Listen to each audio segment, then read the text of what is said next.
हे learners, कैसे हैं आप। तो आज की हमारी स्टोरी है द सरमन एट बनारस, जो कि आपकी इंग्लिश बुक फर्स्ट फ्लाइट का चैप्टर नंबर 10 है। तो इस चैप्टर में हम स्टडी करेंगे लॉर्ड बुद्धा के बारे में। यहाँ हम देखेंगे कि कैसे उनका नाम लॉर्ड बुद्धा पड़ा या गौतम बुद्ध पड़ा।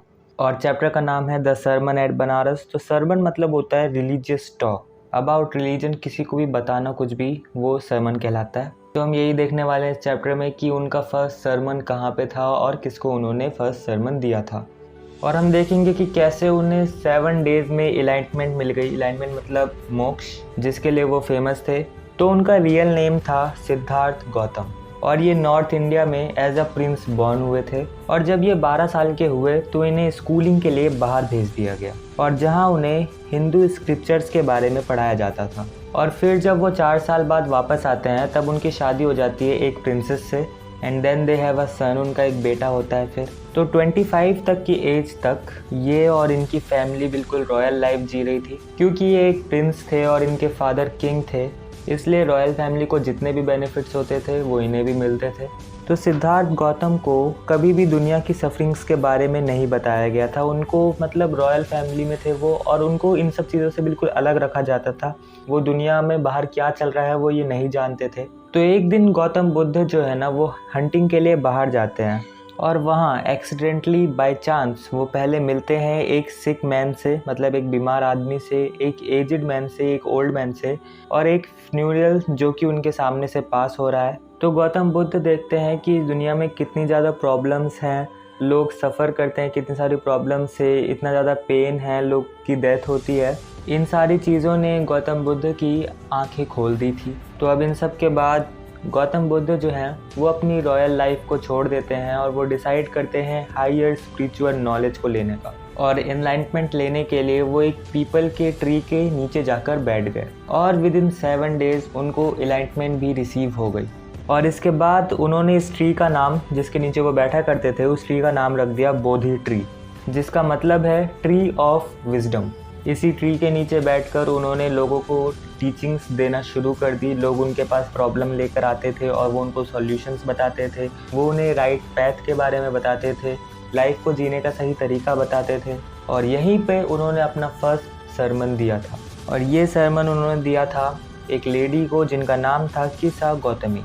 तो उन्होंने किसा गौतमी को क्या टीचिंग्स दी थी, क्या सरमन दिया था, ये अभी हम आगे देखेंगे।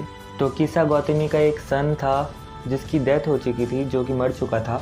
और क्योंकि किसा गौतमी अपने बेटे से बहुत ज़्यादा प्यार करती थी, जिसकी वजह से वो इस रियलिटी को एक्सेप्ट नहीं कर पाई कि उनका बेटा जो है वो अब इस दुनिया में नहीं है। जिसके लिए वो घर घर जाया करती थी, अपने बेटे के लिए मेडिसिन मांगा करती थी अपने पड़ोसियों से, और वो घर घर जाया करती थी, वो सबसे मेडिसिन मांगा करती थी ताकि उनका बेटा जो है वो वापस से ज़िंदा हो जाए। सबको लगता था कि ये जो लेडी है वो अपने बेटे को खोने की वजह से अपना माइंड लूज़ कर चुकी है। तभी एक दिन उनको एक आदमी मिलता है जो कि कहता है उस लेडी को गौतम बुद्ध के पास जाने के लिए। तो अब किसा गौतमी जो है वो लॉर्ड बुद्धा के पास जाते हैं और वो गौतम बुद्ध को अपनी सारी बातें बताती है। तो गौतम बुद्ध कहते हैं कि हाँ, मैं तुम्हारी हेल्प कर सकता हूँ, लेकिन इसके लिए तुम्हें मेरा एक छोटा सा काम करना पड़ेगा।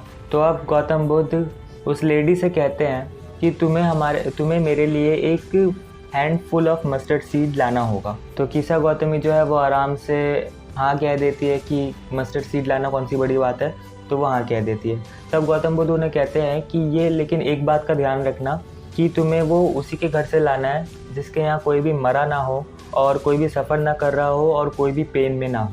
तो किसा गौतमी जो है वो इसके लिए भी एग्री कर लेती है। फिर वो जाती है वो घर घर जाती है। तो सब उसे मस्टर्ड सीड देने के लिए तैयार तो हो जाते हैं, लेकिन जब वो बोलती है कि आपके घर में कोई सफ़र तो नहीं कर रहा, किसी की डेथ तो नहीं हुई है, तो फिर सब उसको यही कहते हैं कि ये पॉसिबल नहीं है। और जिस भी घर में वो जाती है वहाँ किसी ना किसी की डेथ हुई होती है, या फिर कोई सफ़र कर रहा होता है, या फिर कोई ना कोई प्रॉब्लम तो चल ही रही होती है।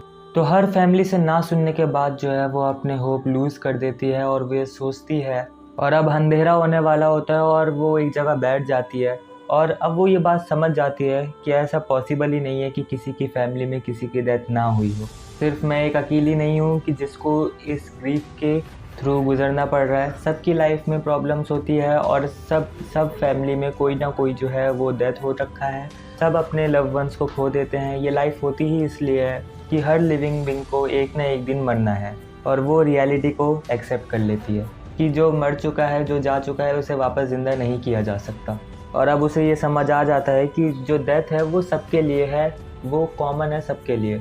और यही बात लॉर्ड बुद्धा उनको समझाना चाहते थे, लेकिन उन्होंने उन्हें डायरेक्टली इसलिए नहीं कहा क्योंकि शायद वो ना समझती। इसलिए लॉर्ड बुद्धा ने उनको सबके घर भेजा ताकि वो खुद देखे कि हर फैमिली ने अपने लव वन को खोया है। तो गौतम बुद्ध भी हमें यही समझाना चाहते थे कि हम नेचर के साइकिल से कभी भी एस्केप नहीं कर सकते।